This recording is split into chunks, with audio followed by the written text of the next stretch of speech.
Good evening, sir.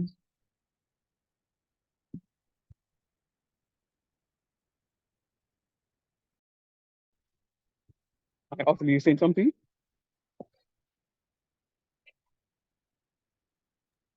Just saying good evening, sir. Oh, okay, my love. Good evening. How are you doing? Not too bad. In early today. Praise the Lord. I'm waiting on the others. Yes, sir. Cool.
Afternoon, sir.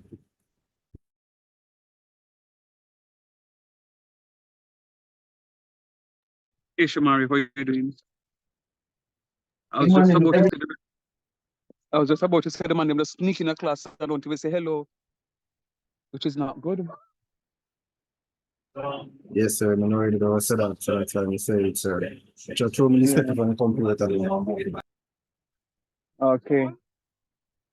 All right. I'm gonna start in another few minutes. Um, yeah, I'm in more than only four. I'm in more than four, so I'm just gonna give another couple of minutes. I'm starting a new concept tonight, and I really want the class video when I'm getting it. All right, so soon come.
All right, guys.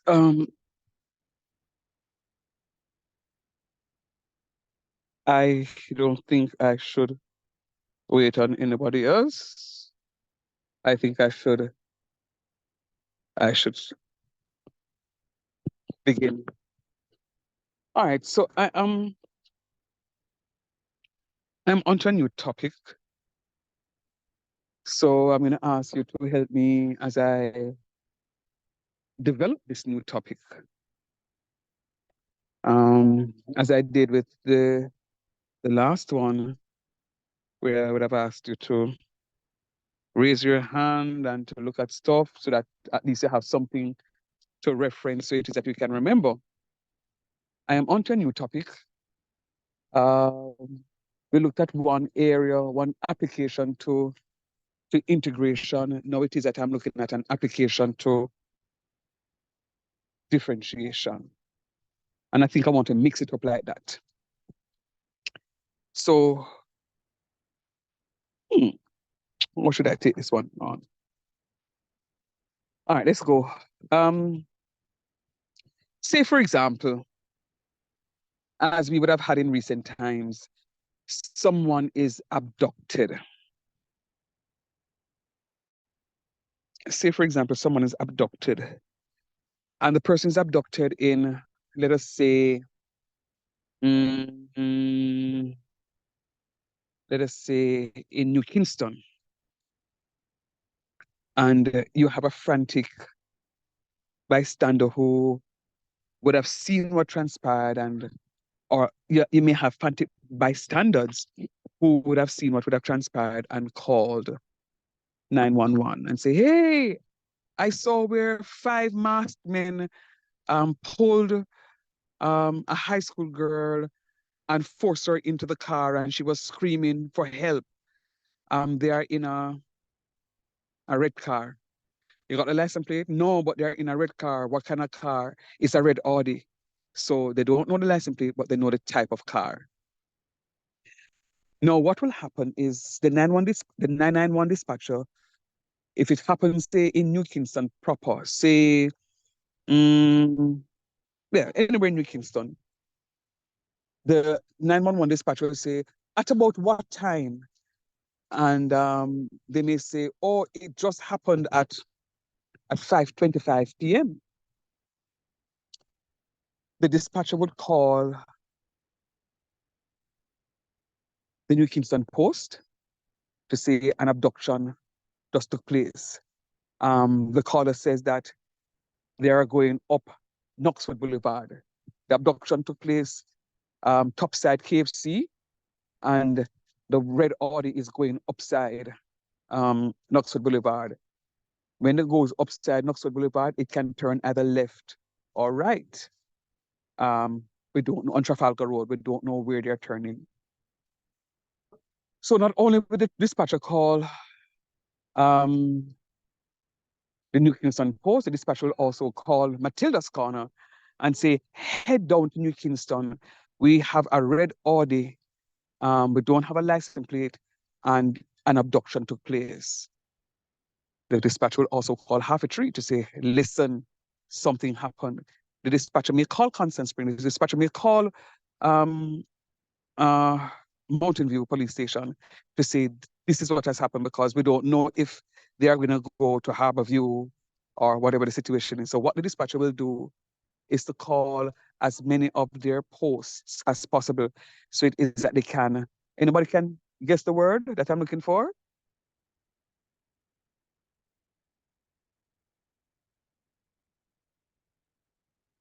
Intercept. Or converge onto this vehicle, this red vehicle. All right.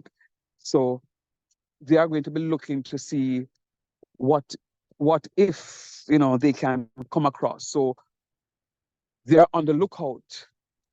They call it BOLO, be on the lookout, for any red vehicle, because the caller, where the caller will get the color red right, they may get the model, the make of the car wrong. True or false?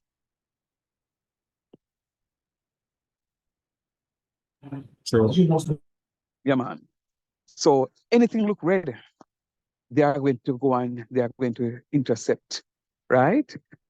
Especially if it is a trafficking moment, they may ask some motorcyclists to go so they can maneuver the traffic so they can find the stop. Now, the moment they intercept this vehicle, it is going to be problematic because they don't know if the abductors are armed with guns, high power weapons. We don't know if they're harming the suspect, right? So whatever the situation is, they are trying to protect this person. So it is for this new topic that we're going to be looking at. And this topic is called iteration. Does anyone know what the word iteration means? What do you think iteration means?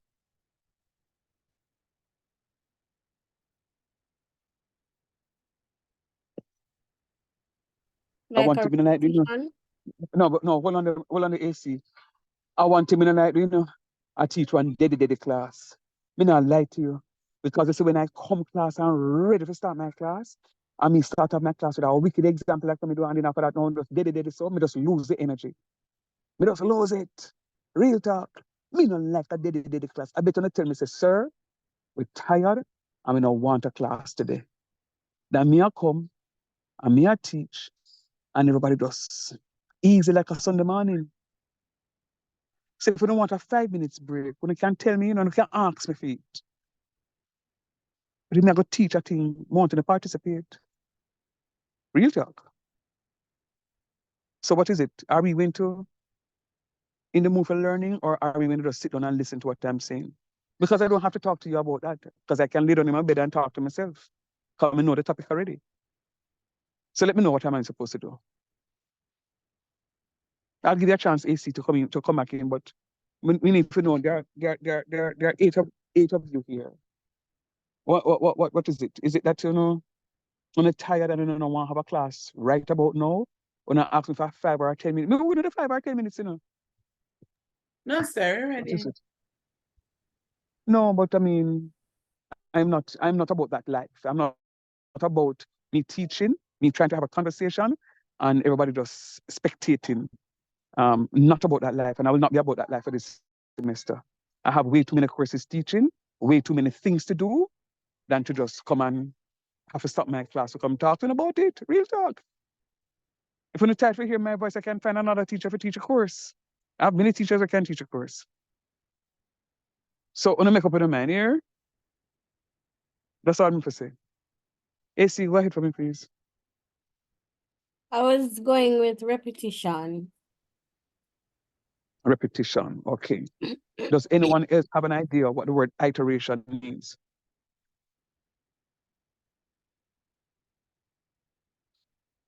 I want to take a guess and say instance. Instance. Okay. Any other suggestion? If I say to you that this is a second iteration of an event occurring, what am I talking about?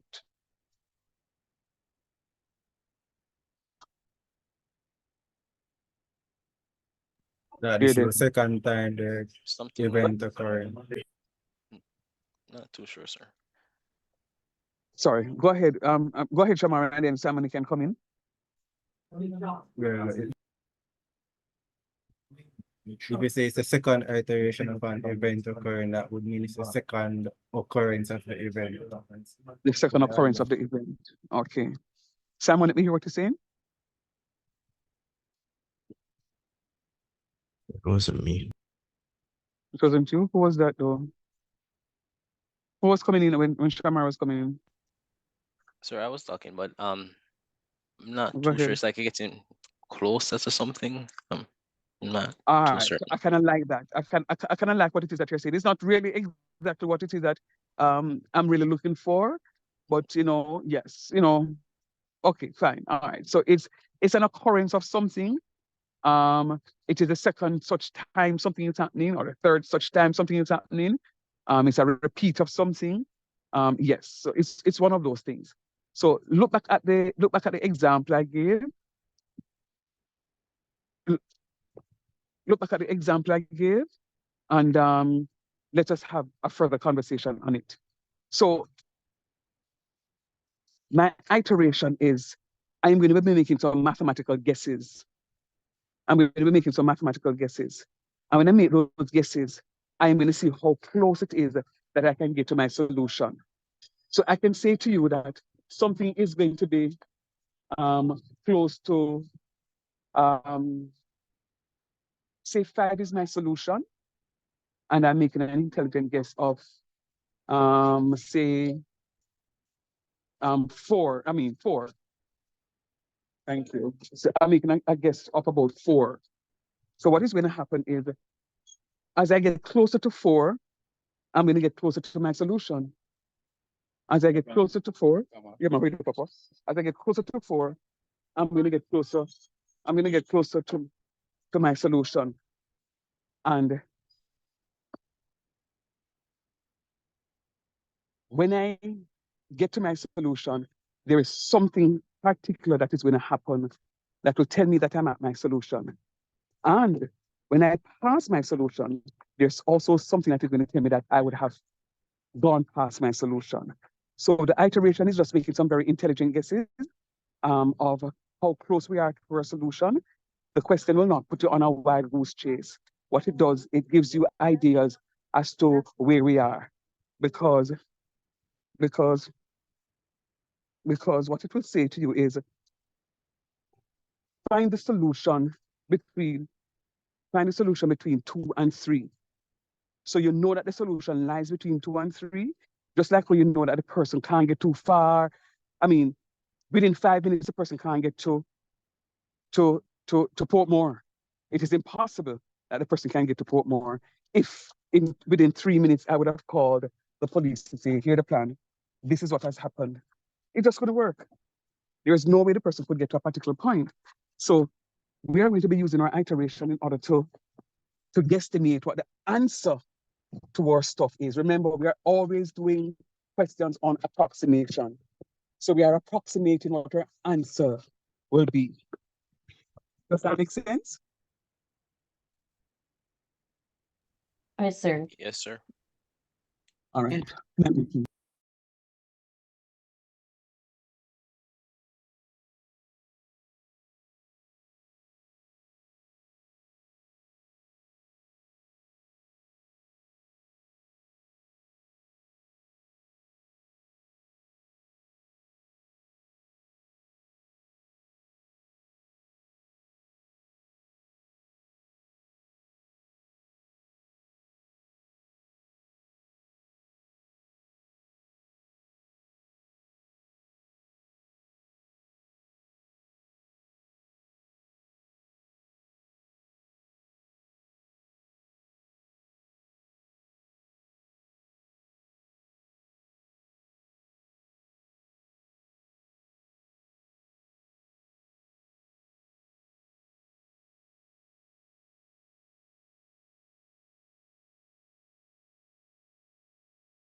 my my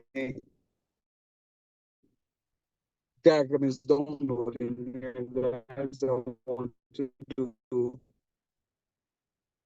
So you're making a, explanation on something, but it's downloading.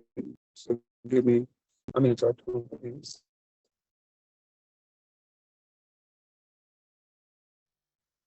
I'm trying to sort that out. Give me a second. okay.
Arsenal, tell me now if you're hearing me clearer, please. Much better. Okay, I had to switch devices. All right, so let me show you diagrammatically now what I am talking about. And I downloaded it and it is okay. Let me open the file now.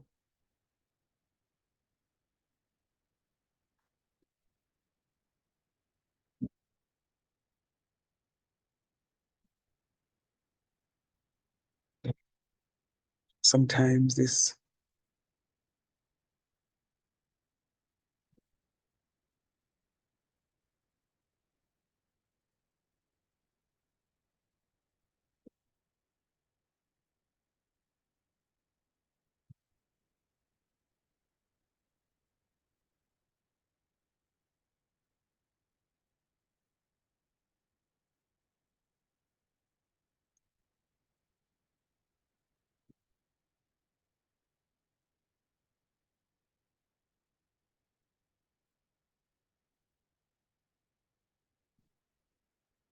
let me if you're seeing my screen.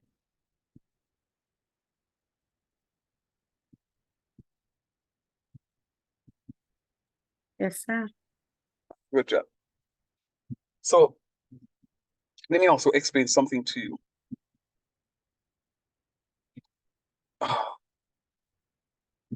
So This is my initial guess. This is where I guessed in the abduction took place. Then, based on a telephone call that I got, I wouldn't go back to the point where the abduction took place because by then there would have been some movements, true or false. True, sir. Yes, sir. Yeah. So I'm going to guesstimate that this is it after my first iteration, after the first occurrence of what took place. Then, if when I reach here, nothing, I'm going to move to my next iteration. After there, nothing, I move to my next iteration. Mark, I'm getting closer and closer, This person has nowhere to go because we're going to catch this money. All right? And then what is going to happen is that I'm going to move from here. But what I recognize is that I would have passed my exact route because how I know positive values, positive values, positive values, positive values, positive values. And then at some point in time, I'm going to reach a point here where I will get 0. And then there's a change now to negative values, negative values, negative values, negative values. So I know when I've crossed over my route, when I would have changed from positive to negative. Very important concept I just spoke about a while ago. Let me say it again. I would know when I would have changed over my route because I'll be moving from positive to negative. All right. So we are going to be solving polynomials by using approximation or numerical methods. And in particular, what we're using is the Newton-Raphson method. The Newton-Raphson method. A method, guys, that comes about, I would say, no more than 10 marks for the exam. Sometimes it's 11, sometimes it's 12, but no more than 10 marks. Thereabout. On average, it's 10 marks. For me, those are 10 solid marks. 10 solid marks. All right? Now, the formulation is x subscript n plus 1 is going to be the x subscript n minus f of n over f dash of x to the n, where n is equal to 0, 1, 2, 3, 4, so forth and so on. So technically, in order for me to find the second iteration, I have to use the first. So the first iteration is x to the n. My second iteration is going to be x to the n plus 1. I will have to use my first iteration. Then I'm going to find f of the first iteration. I'm going to differentiate the function and substitute the iteration in it. So what I'll do, I'll be given a function. I'll be told that this function lies between 0 and 1. I'm going to guesstimate the first iteration. The first iteration will be this. Right? The first iteration will be this. My initial guess, if I'm going to use my initial guess as 1, this is going to be x to the x subscript 1. What I will do is anywhere in the function, I see x, the value that I have here, I'm going to substitute it in f of x. Anywhere in the first derivative of that first function, I see x, this f dash of x is the first derivative that I'm going to substitute in. I will work that out and that will give me my second iteration. Because if n is 1, that means 1 plus 1 is 2. So I'll be working out my second iteration. Does that make any sense? No, sir, it don't make sense. Yeah, that don't make sense when you do an exam. So can you go back one more time for me, please? All right, don't worry about that just yet. So in numerical analysis, the Newton-Raphson method, named after Isaac Newton and Joseph Ramson, is a root finding algorithm which produces successively better approximations to the roots of a real valued function. It uses the idea that we're talking about a continuous and differentiable function that can be approximated by a straight line tangent to it. I think you will understand it better if I go through an example with you. So the summary of this is that I'm going to determine the value of the first iteration by finding the midpoint of the given interval, if it is not stated.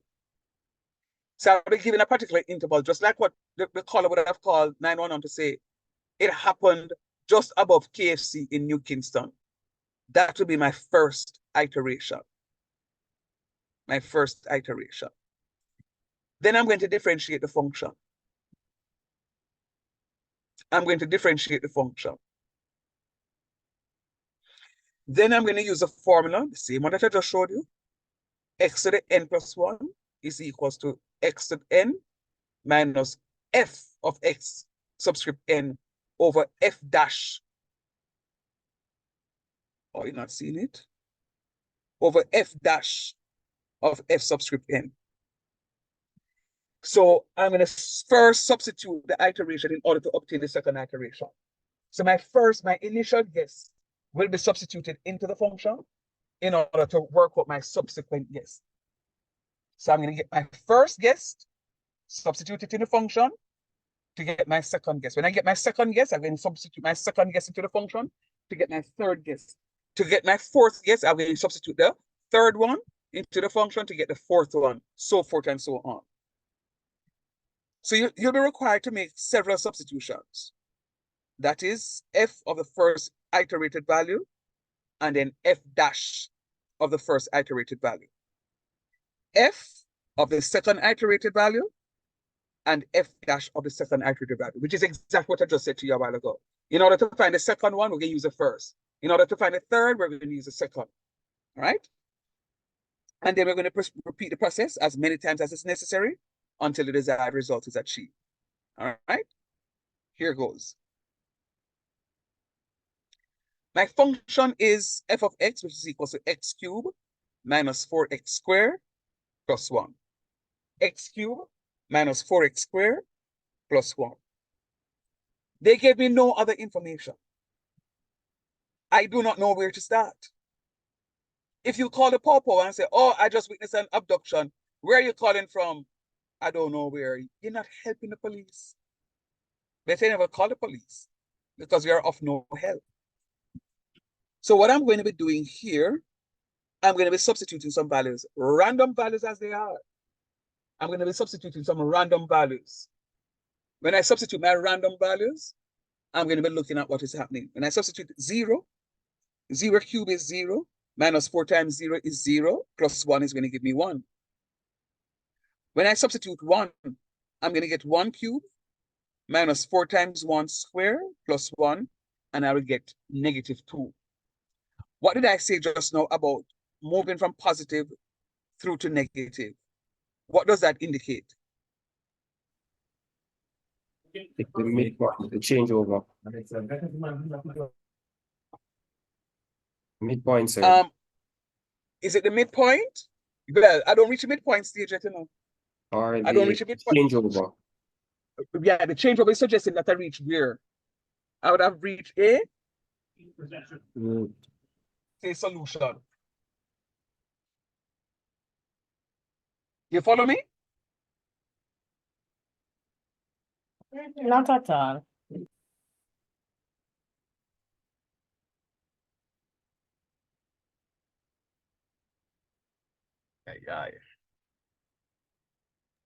Sir, so you're saying that want to move from the positive to the negative, we would have found a solution or the exact root. I am moving from positive. Oh, there must be attention, you know? Yes, Mikey, you're correct. I am here positive, positive, positive, positive, positive, positive. And I know I said this earlier. Positive, positive, positive, positive, positive. I reach my exact root. When I reach my exact root, I'm going to get some 0 value. And then I'm going to go negative, negative, negative. So I can say to you, the moment I move from positive over to negative, it means that I would have crossed over my exact root. Anybody remember me saying that? Yeah. That means there would be a solution between this positive and this negative value. What I'm saying to you here is there is going to be a solution between 0 and 1. Why, sir? How do you know that, sir? Because I would have crossed over from a value that is positive to a value that is negative. Can you see that? Yes, sir. I can see. What about the rest of you? Yes, sir. All right. So I'm saying to you, the moment that I substitute random values, and maybe this is not the only solution, maybe there are other solutions, but once I substitute a random value into the function, and that random value produces a positive result, and it also produces a negative result, it suggests that I would have crossed over one of my exact solutions. So therefore, a solution lies between 0 and 1. There's a solution that lies between 0 and 1. There is a solution that lies between 0 and 1. So what I'm going to be doing is to find, you see that between 0 and 1, the function would have crossed the x-axis. And I'm asking the question, why? Because the value of the function has changed from positive 1 to negative 2. So therefore, what I'm going to be doing, I'm going to be using my 0.5. I'm going to be using my 0.5 as my first iteration. Why, sir? Mikey just said it. I'm going to find the midpoint of my interval. My first interval is 0. My second interval is going to be 1. So how you get 0 and 1? Because I randomized my values as I'm trying to find a solution. And I tried x equals 0. When I tried x equals 0, I got a positive result. I tried x equals 0, I got a positive result. Are you hearing me? So, sir. What that, sir? Are you hearing me? Yeah, me and you, I'm sir. sure you know. Yes, sir. I hear Yeah. you. But what? All right. You're not understanding? No, sir. The random numbers that you use in substitution, Mhm. should it always start from 0? I don't have to start from 0, no. I don't have to start from 0. Let us look at the function. Let us look at the function. We're kind of majoring in the minor, but I will ride with it. Let us look at the function. I recognize the function is x cubed minus 4x squared plus 1. Right there and then, I can look at the function and I can say, once I put a value into that function, I am going to get positive 1. Once I put 0 rather into the function, my result is going to be positive 1 because those x terms will all go to 0. Tell me that you agree with me. Agreed. Yeah, man. So I know from just putting in 0 that I'm going to get 1. I know from putting in 0, I'm going to get 1. So what I'm trying to do now is to check if I move to the next number after 0 is 1. When I move to the next number, if I will still get a positive number or I will get a negative number. If I get a positive number, it means that I would not have crossed over my root. So if I tried 1 and it came out to be a positive number, just like the 0, it means that I would have to move to 2. And if I try 2 and get a positive number, I'll move up 3. And if I try 10 and get a positive number, I'll move up to 4. And if I don't move up to 4, I get a negative number, it means that my interval lies between 3 and 4. Why, sir?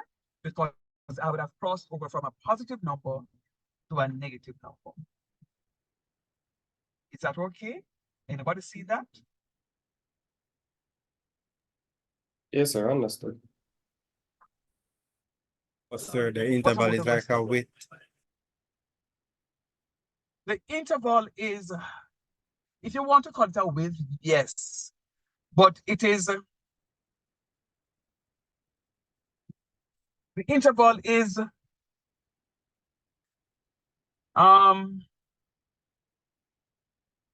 yeah, the interval is a width. But I can't tell you that it's going to be 1 unit because I can say to you between the interval 3 and 5. I can say to you between 3 and 5. So I don't know what the length of the interval is going to be, but the interval is just literally an interval, and you have to work with the interval. What I'm saying to you is, if I say to you the man who robbed me was wearing a white shirt, your interest is to find a man wearing a white shirt. And while the officer is saying to you, okay, the man could change a white shirt into a pink shirt. So we may be looking for a white shirt when in fact the man who robbed you walk past us, give us some more description. And you may say to me that he has dreadlocks. And he may say, okay, fine. So look for a man in a white shirt or look for a dreadlocks. Now, anybody with dreadlocks, they're gonna stop you. Anybody with a dreadlocks, they stop you. I remember just before COVID, I left home and I was going to go to teach a night class. And I was fine driving to school until I got into Ligony. When I got into Ligony, my students said, sir, are you coming to class? I said to them, I would have been there a long time ago, but I'm in Ligony, not moving. The class started, say, 5 o'clock, and all 6 o'clock, I don't move from Ligony to me about where Toyota Jamaica is on Old Hope Road. Why? I learned from the shout that somebody got abducted and the car was seen going down to Windward Road side or going down the east. Windward Road for go Port Royal or for go St. Thomas support and so on, right? And every single car was being checked by the police. So you had some police who would say to you, wind your windows down. And some people had to fly them trunk. And it's like the whole of the JCF came out that particular day. When I touched base with some of my friends, I said, wait, where you reach? They said, Master, put up on Greenwood Road, can't move. I said, walk on. And I succumb, one of the police them must have stopped and said, somebody got abducted and I find the people. We're finding the child. And the long and short of it, they did find the child and arrested. If you don't believe me, you can go Google search the story I'm telling you about. They did find the child in a car. Them couldn't move. Them couldn't move because the police was very swift in locking down the free movement of passage. So I'm saying to you, in this here situation, there is a width that I don't know how wide it's going to be. Shamari, if you understand what I'm saying. I can't say it's 1 unit. I can't say it's from here to Montego Bay. It could very well be from here to Portmore. Or it could be from, when I say here, it could be from Kingston to Portmore. Or it could be from Kingston to Old Harbor. I don't know how far the width is going to be. But all I'm saying is, I'm going to be able to work it in such a way that when I work it, once I pass a positive to a negative, or a negative to a positive, it simply means that I would have crossed over my route. And those are the values that I'm going to be using as my interval. So if in this case, 0 and 1 are the intervals we're worried about, what we're going to be doing is finding the midpoint of 0 and 1. We're finding the midpoint of 0 and 1. When I add 0 to 1, I'm going to get 1. When I divide 1 by 2, I'm going to get a half. So this is why my first iteration is 0.5. Once I start halfway, it means if I'm supposed to go up, I'm already halfway in there. If I'm supposed to be going down, I am still halfway in between. So what I'm saying to you is it will make sense at 0.1 because maybe my value is really at 0.7 and it's going to take me a long time to reach my value. So when I start at 0.5, if I'm supposed to go up, I go up. If I'm supposed to go down, I will then go down.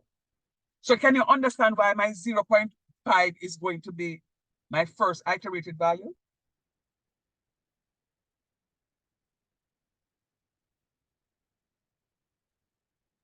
Because we use the 0 and the 1, we need to find what lies between. Very good. But I'm waiting for the others to respond to me though. So far, sir. Yes, sir. Okay, Yes, sir, thank I'm you. thinking. All right, cool. Cool. I'm happy. All right, now. So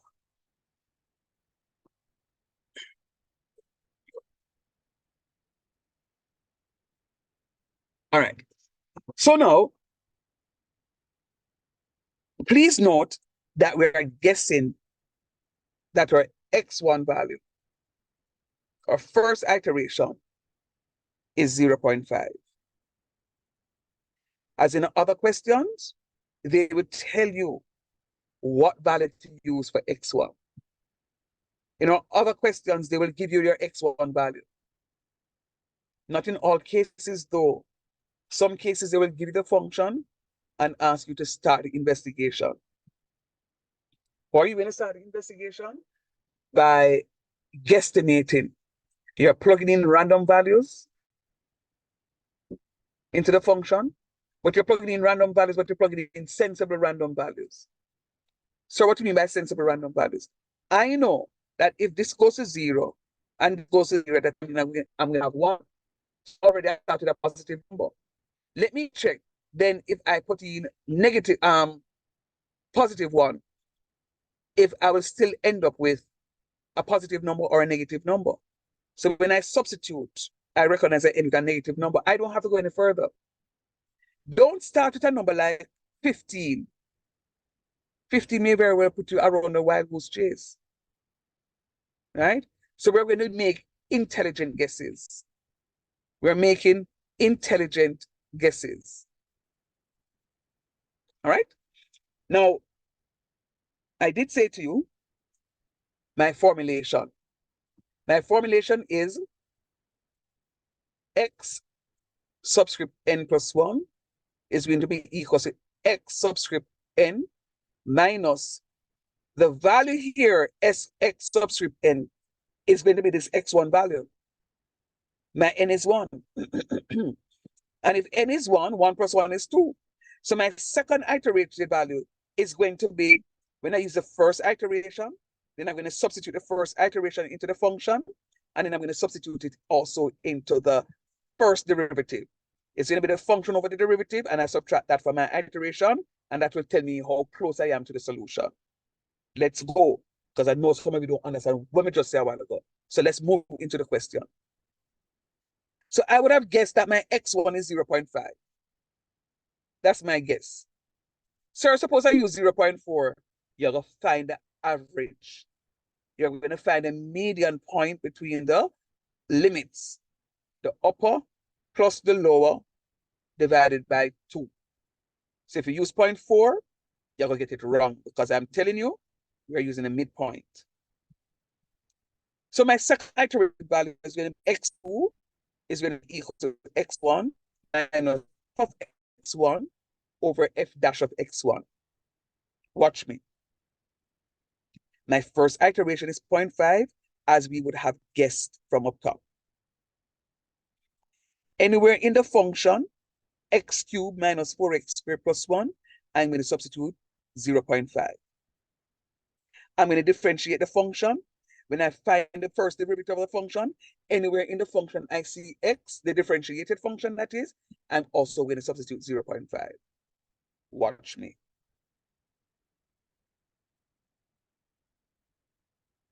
So I'm recalling the function x squared minus 4x squared plus 1.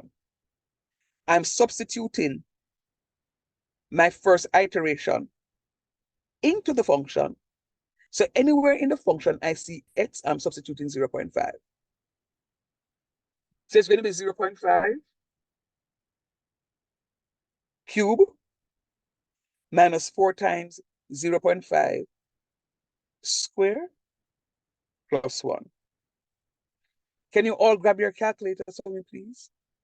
And substitute and work this value out? And tell me if you agree with my 0.125.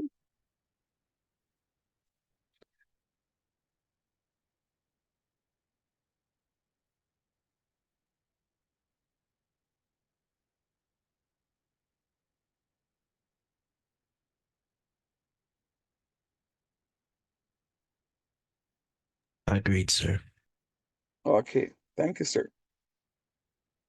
Now, what I'm going to be doing is to differentiate the function. When I differentiate x cubed minus 4x squared plus 1, I'm going to get 3x squared minus 8x. See here, so 3x squared minus 8x. In my differentiated function, I'm going to substitute my iteration, my first iteration, which is 0.5. So it's going to become 3 times 0.5 squared, see it right here, so minus 8 times 0.5. Work out that for me, please, and tell me if you agree with my negative 3.25. Work that out and tell me if you agree with my negative 3.25.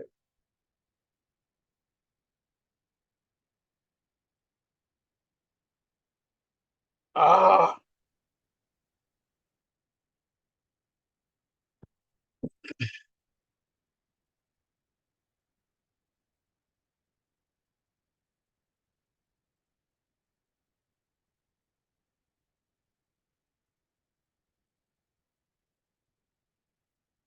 Let me know Yes, when you sir, get it. agree.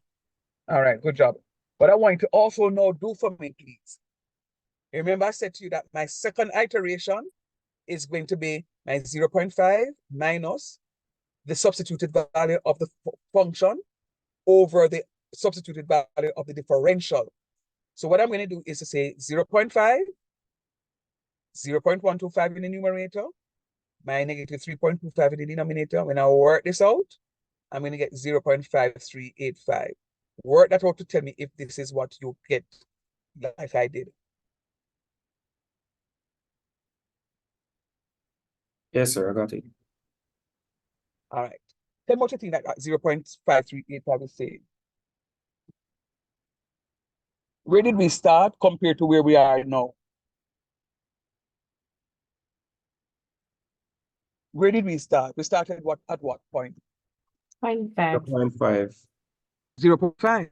But when I start at 0.5, it's now saying to me that after my first iteration, I really should be at 0.5385. That's what it is saying. I'm supposed to be at 0.5385. Wait, Now so I'm going to do the iteration after your second iteration. after my second iteration, right? So my first iteration is going to be 0.5. My second iteration is 0.535. Now, I need to do my third iteration, but I'm not going to do it. I want to get you involved at this stage. I want you to look at the board.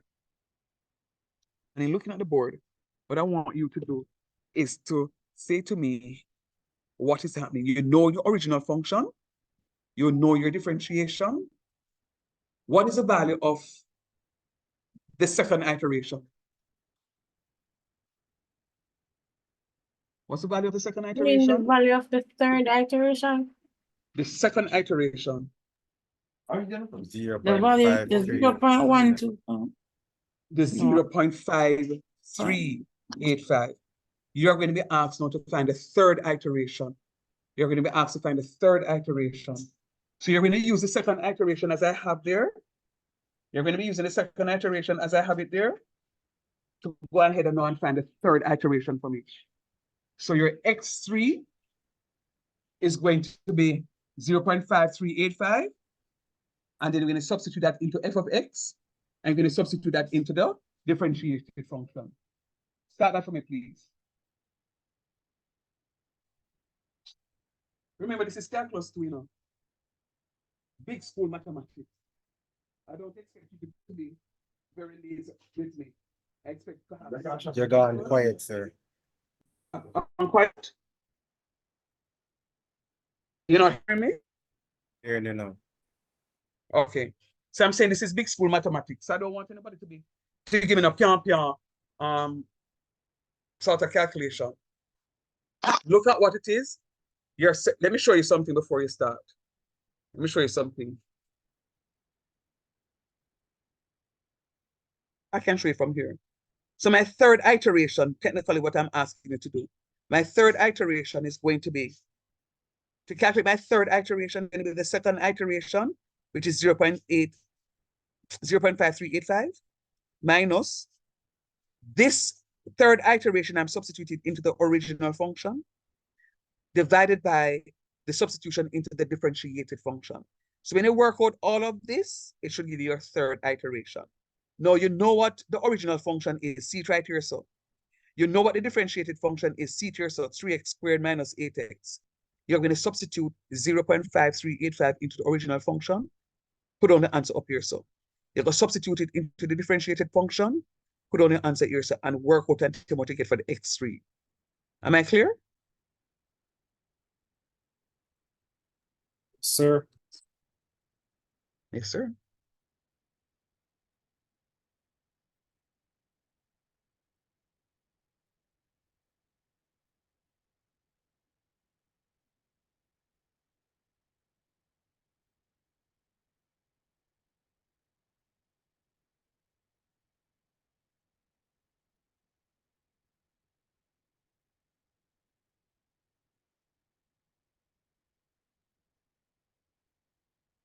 Are you hearing me, guys? Yes, sir. Sir, here. Mike, you're asking a question? No, sir. Okay. Start, please, guys.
Yes, sir.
Anybody got an answer?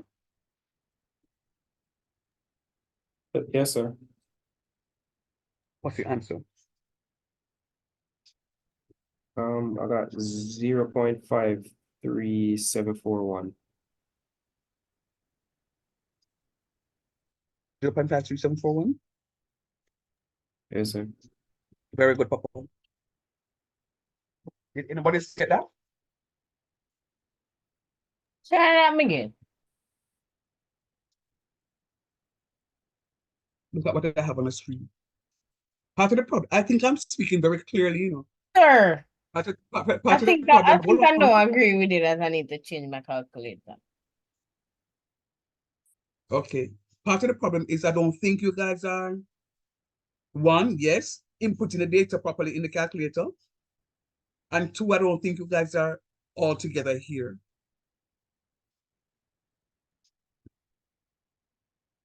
So now that you see me project that on my screen, I'm going to ask that you punch it into your calculator, confirm that it is 0.5374 for me, please. And then I'm going to interpret the answer for you to talk to you about something.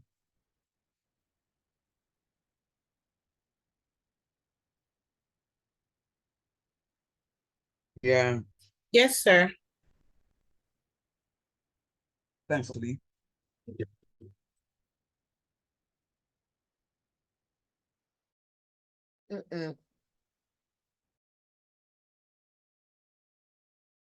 Sure. Mm-hmm. So I put it in brackets in the calculator, right?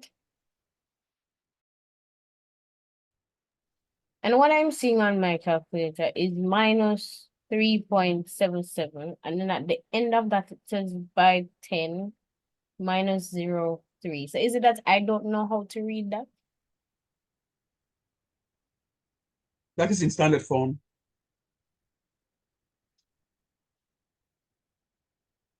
That's in standard form. How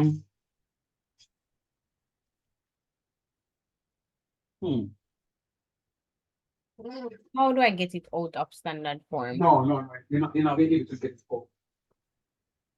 You just have to go read it. I'm going to show you.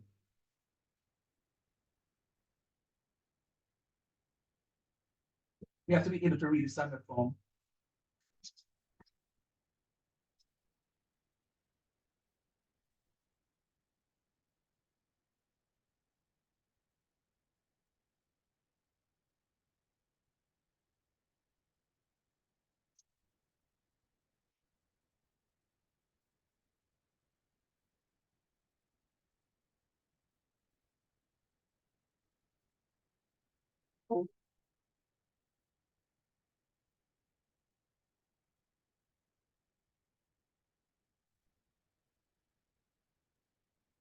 Minus standard form, sir. All right. Read the value again for me now, please. The one that you got in standard form.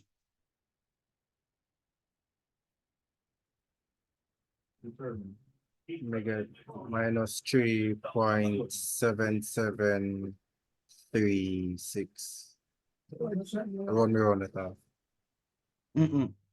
Give me the standard form value. Give me the exact figures in the calculator that is in standard form. The something, something, something times 10 to the something, something. Yeah, all right. minus 3.773558 times 10 to the minus 3. So that is minus 3.77. Mm-mm. Mm-mm. No, hold on. Work with this one for me.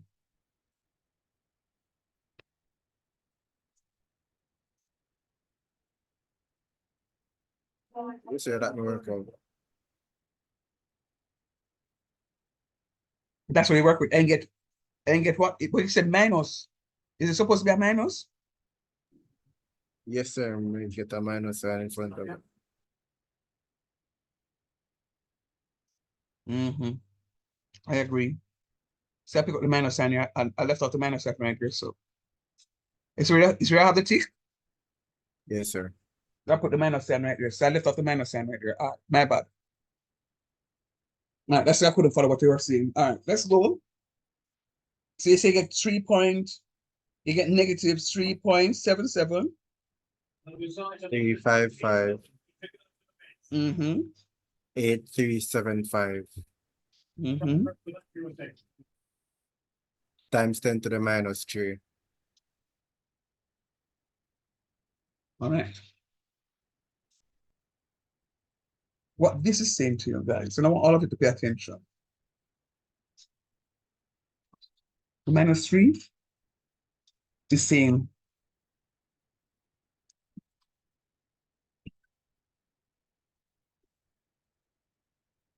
hold on a minute, please.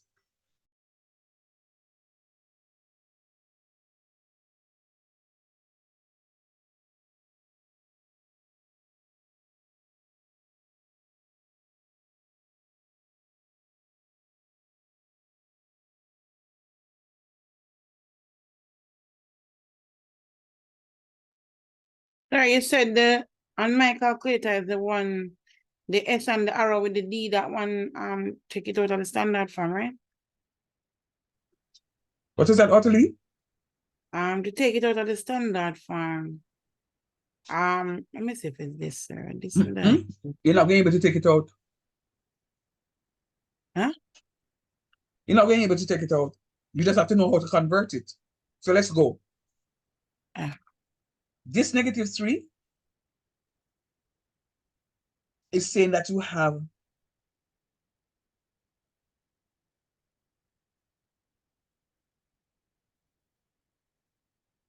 two zeros. It give it to me, give me, sir. They give it to you? Yeah, one sum from my calculator, but S and an arrow and a D. When we get the standard form and press Yes, it. you can press S to D, but there are some values in the standard form that when you press it, it's not going to change. That's the point I'm making. Oh, So it may work for this one, okay. but it's not going to work for all of them. Mhm. Because some calculators can only represent the number in standard form. Mhm. Yeah, that's the point I'm making. So what I'm saying is, in order to convert it, I need 3 places before my decimal point. What are the 3 places? You notice it's 3.77. Yes. 1, 2, that's where it was, the 3.77. Whatever else there was. So in order to write it in order to write it without the times 10 to the negative 3, I'm going to have 0.003, because when you're writing anything in standard form, significant figure, it is always a decimal system we use. And the decimal system is out of 10. So my decimal place is going to be between the first 2 whole numbers. You recognize the first 2 whole numbers are 3 and 7. And 7. Decimal means out of 10. When I have this as 3.7, that is fine, because 3 is out of 10. I couldn't put it between the 2 sevens, because if I do, that's going to be 37. And 37 is a bigger number than 10. So it has to fall between the first two whole numbers. Am I clear? Yes, sir. Got it. So when you have 3.775 times 10 to the negative 3, it is suggesting that you're going to have 3 movements between the first two whole numbers. See it here again.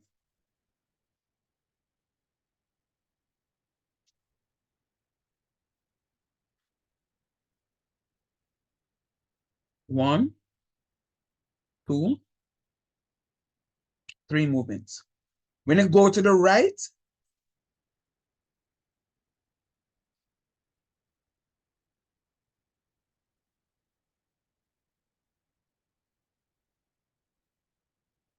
so on. Probably not responding. Okay, I think that is that.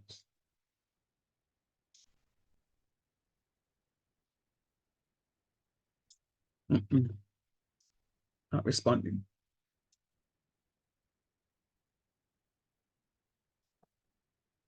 Ah.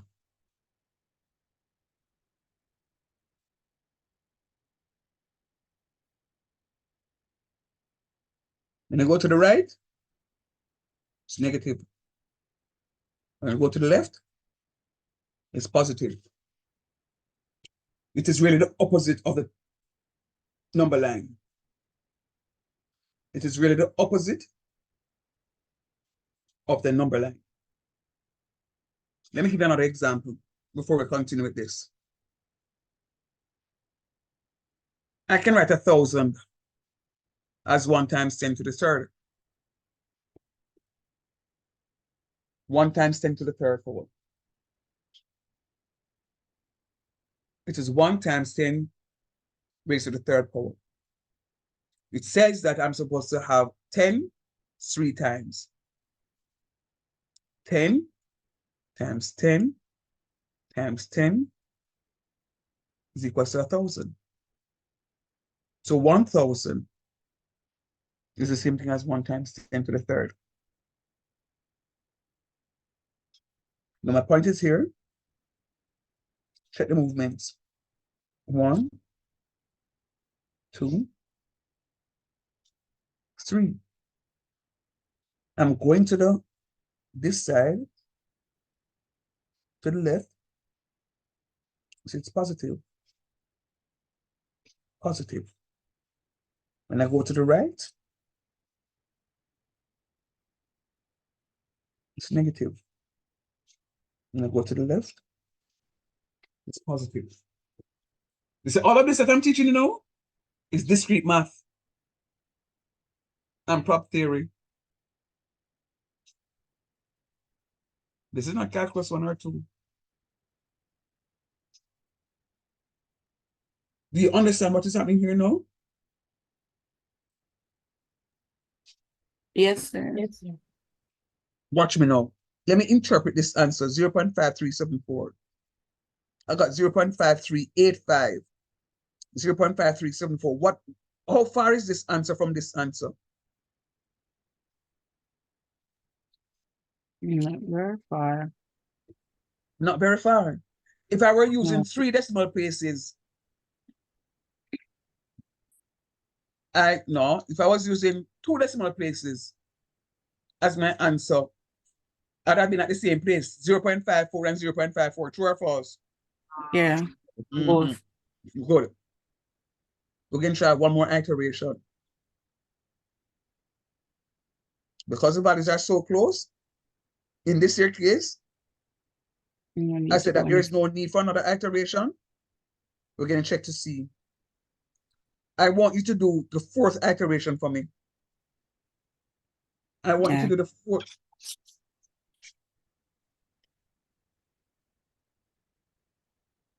I want you to do the 4th iteration for me. The 4th iteration. Remember, you're going to use your 0.5374 as your 3rd iteration. This is what you're going to substitute into the original function. And this you're going to substitute into the differentiated function. Yes, sir. Do the fourth one for me, please, and let me see, and tell me what you get. All of you need to participate in this exercise, including you, Tristan. Everybody needs to participate in this exercise.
Finish, sir.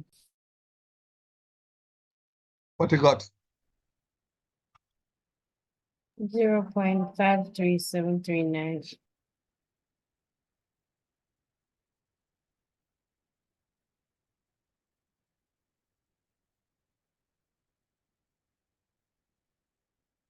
Zero point five. 0.53739. Anybody has the same answer?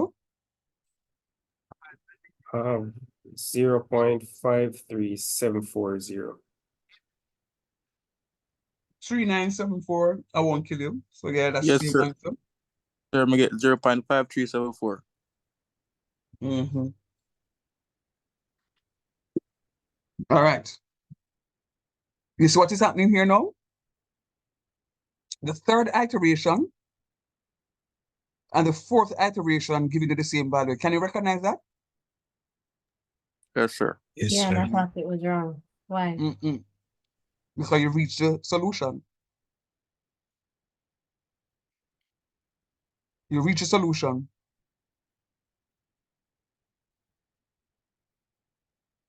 So the solution to the question is going to be 0.5374.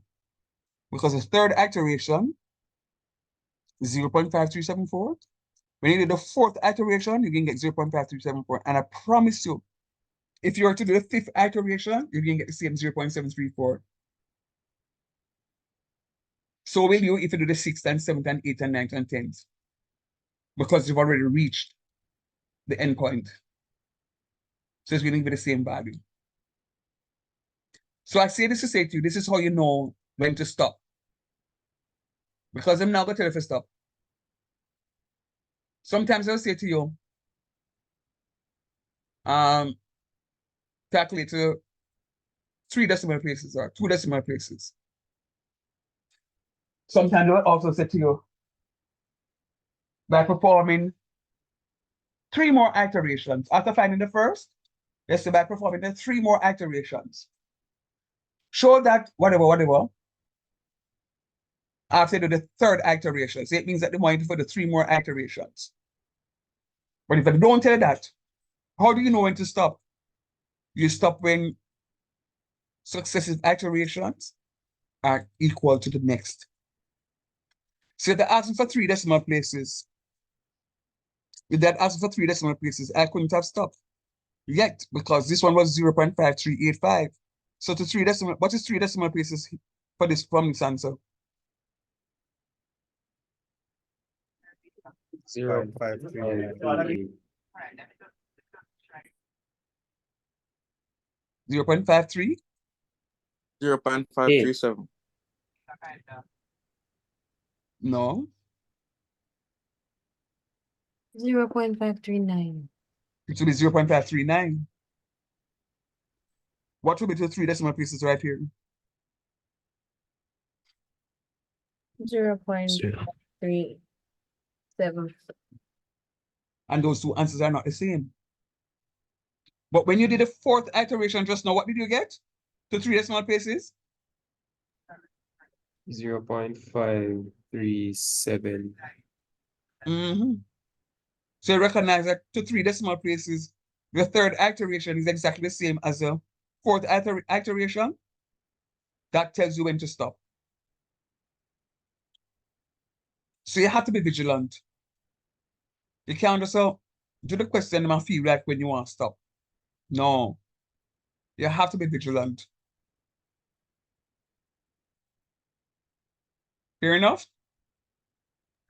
Are there any questions? Is it possible for the fifth iteration or is that case?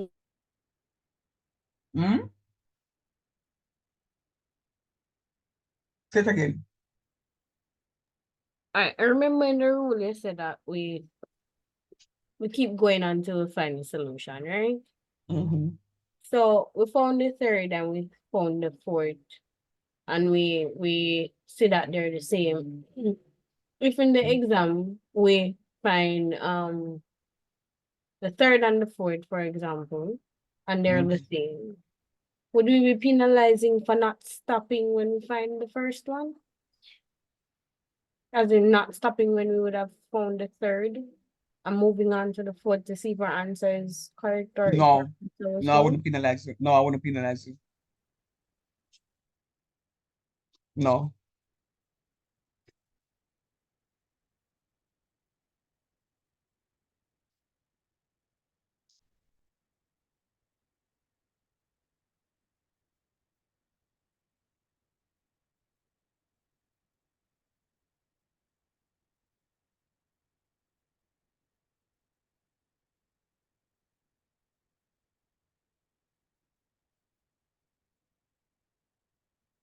Any questions?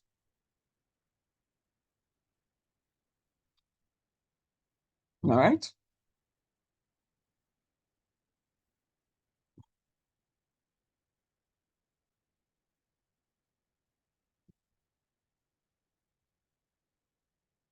So a question for 50 marks. I want you to start it in class.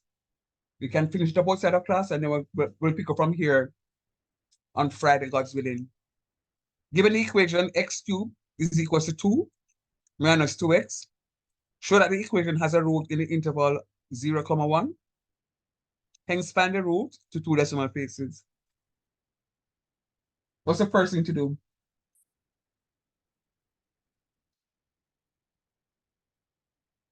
Right, the formula. Okay, what's the second thing to do? Find the midpoint, sir. Point, sir. Okay, what's the third thing to do? Add the midpoint into the function. Mm. And then differentiate. How the function looks? You know, look untidy. Look like you need your area, sir. Yeah, man. Oh, Yes, sir. So that's the first thing we're gonna do. Rearrange the function before we do anything else. Minus x3. Minus x3. Well, And I wouldn't do it like that. I wouldn't rearrange it like that so that my highest power is negative. I don't go to the other side. all right. So x cubed plus 2x minus 2. Continue. Continue, Chevy. Yeah, man, sir. So that is it. Equal. No. Continue.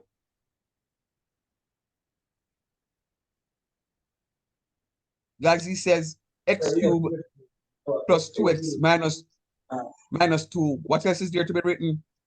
Sir, equals 0. Equals 0, Chevy. Yes. Yeah, for real. Remember, it's an equation, you know. So the equal sign between the x to the third and the 2. So you can wash it out.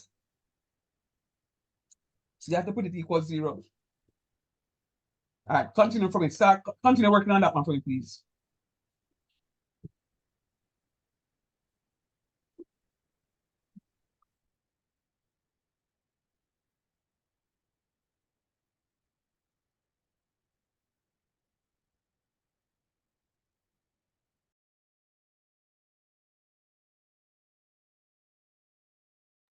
Sir, can you send us this document, please?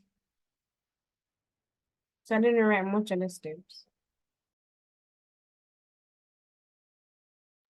I'll pray about it. Sir, seriously? Stop the hard part, sir. I want you to focus in class. Come. So how far we can go, please? Please, No, that's why I never write no notes, sir.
How far we reach?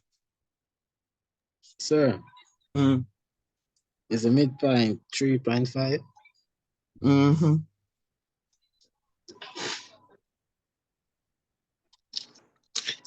Mm-mm. What's the midpoint? Sorry, what you said? 0.5. What's the midpoint? 0.5, not 3.5. Oh, 0.5. Yeah, 0 plus 1 is 1, and divide 1 by 2, you get 0.5. Oh, okay, okay. So that is going to be your x1 value. Then I find the second one. Mm-hmm. Okay. What's the second iteration? Having just found the first at 0.5, what's the second one?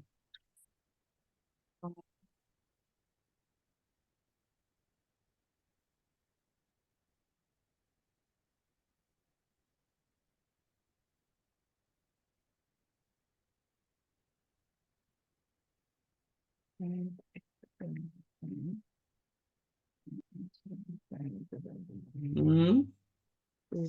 Comments are 75. Equal. Working.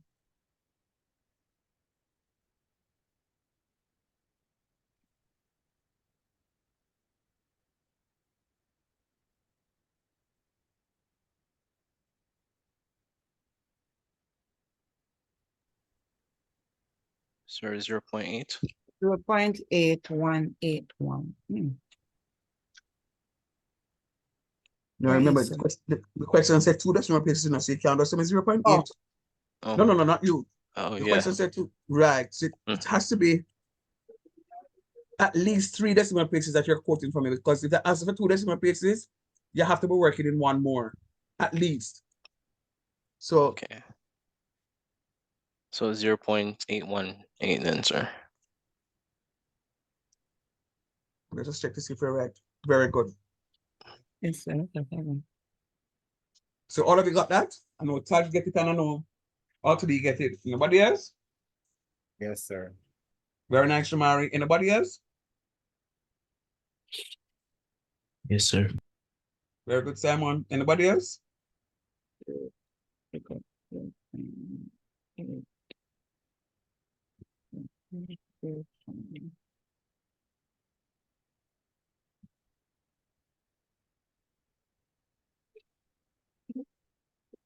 Chevy, what's the Sir, me need reach so far now, sir. Stop. Mm-hmm. Put me down the right path still, sir. Okay, good job. Mikey, you're almost very silent today. What? Sir, I'm good, sir. I'm good. Okay. All right, and I hear from Afterly, and I hear from. All right, so I'm hearing from you guys. All right, I'm gonna end here. Finish a question for me, please. It's not a difficult topic, you know. It's not a difficult topic. Oh no, take a while to allow me to develop the topic, but I recognize that when to stop when if you're not indicated where to stop. You stop when successive iterations have the same value.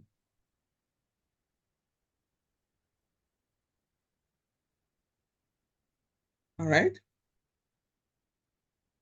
Yes, sir. Big up on yourself. We'll talk. All right. All right, sir. And Thanks I'll again. come, yeah, man. When I come in next class with a serious look on the face here, please. All right, sir. Cool.